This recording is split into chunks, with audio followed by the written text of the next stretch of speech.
ముద్రగడ మాట్లాడే తీరుకు చేస్తున్న పనులకు ఏమాత్రం పొంతం లేదని కాపు సంక్షేమ సంఘం అధ్యక్షులు గోకడ రాంబాబు విమర్శించారు.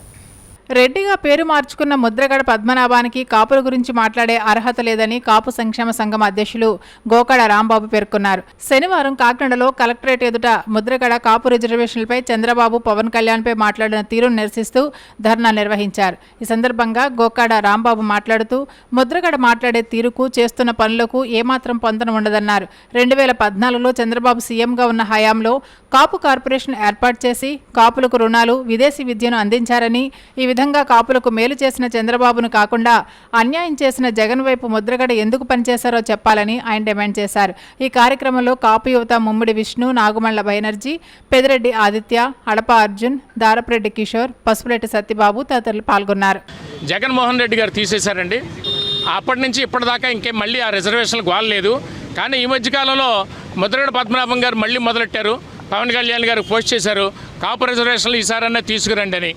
మేము అడిగే ఆయన ప్రశ్న ఏంటంటే 2019 నుంచి 2024 వరకు పరిపాలన చేసిన జగన్మోహన్ రెడ్డి కాపులకు రిజర్వేషన్ ఇవ్వలేని అన్నప్పుడు ఈ 5 సంవత్సరాల కాలం ఎందుకని ఉద్యమం చేయలేదు ముద్రగడ పద్మనాభరెడ్డి గారు? అలాగే 2004 సంవత్సరంలో కాంగ్రెస్ మేనిఫెస్టోలో పెట్టింది రాజశేఖర రెడ్డి కాపులకు రిజర్వేషన్లు ఇస్తానని, కానీ ఆయన ఇవ్వలేదు. అప్పుడు కూడా ముద్రగడ పద్మనాభరెడ్డి గారు ఉద్యమం చేయలేదు. కానీ చంద్రబాబు నాయుడు గారి టైంలో ఒక తునిలో ఒక విధ్వంస మీటింగ్ పెట్టారైనా, పెద్ద పెద్ద రాజకీయ నాయకులు వచ్చినా ఎవరి చేత మాట్లాడనివ్వకుండా తను ఒక్కడే మాట్లాడేసి దాన్ని రైలు రోకో ఉద్యమం పేరు చెప్పి ప్రజల కాపు యువత అంతా రైలు రోకో చేశారు. దాని మీద నిర్దాక్షిణ్యంగా ఆ రైలును తగలబెట్టేశారు. వందలాది మంది యువకుల మీద కేసుల మీద నేపడ్డాయి. ఈయన మాత్రం ఆ రైలు రోకో దగ్గరికి వెళ్ళకుండా ఉండిపోయాడు.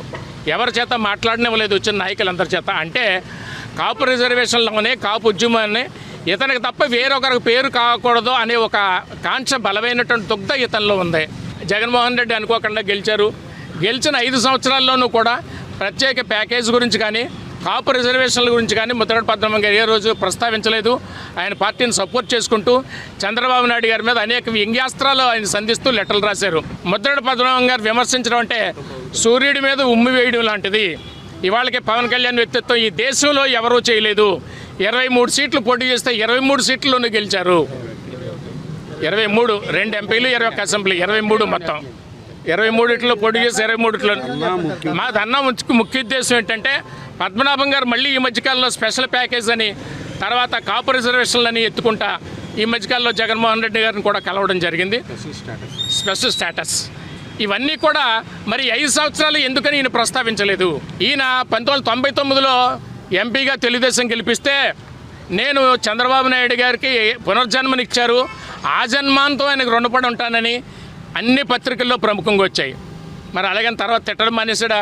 2004లో ఓడిపోయిన తర్వాత రాజకీయాలకు నమస్కారం అన్నాడు. నిజంగా కాపు రిజర్వేషన్ల కోసమే చేస్తే మరి ఆ ఉద్యమం తర్వాత ఇతను ఏమైనా ప్రణాళిక చేశాడు? మళ్ళీ ఏమైనా కార్యక్రమం చేశారా? ఏమీ చేయలేదు. కానీ కాపుల్లో ఎదిగినటువంటి నాయకులను బదనాం చేయడమే తన ముఖ్యమైన ఉద్దేశం. అందుకని మేమనేది ఏంటంటే మొన్న ఎన్నికల్లో కూడా కిర్లంపూడి స్వగ్రామంలో ముద్రగడ పద్మనాభం గారి స్వగ్రామంలో కూడా 5,000 తెలుగుదేశం మెజార్టీ వచ్చింది. అంటే ప్రజల నుంచి దూరం అయిపోయి నువ్వు ప్రశాంతంగా ఇంటి దగ్గర కూర్చో. అభివృద్ధి చేస్తున్న వాళ్ళు చాలామంది ఉన్నారు, వాళ్ళు చేస్తున్నారు. మీరు ఇప్పటికైనా ఈ పోస్టింగ్లు అవి పెట్టడం మానేసి ప్రశాంతంగా ఇంటి దగ్గర కూర్చోండి.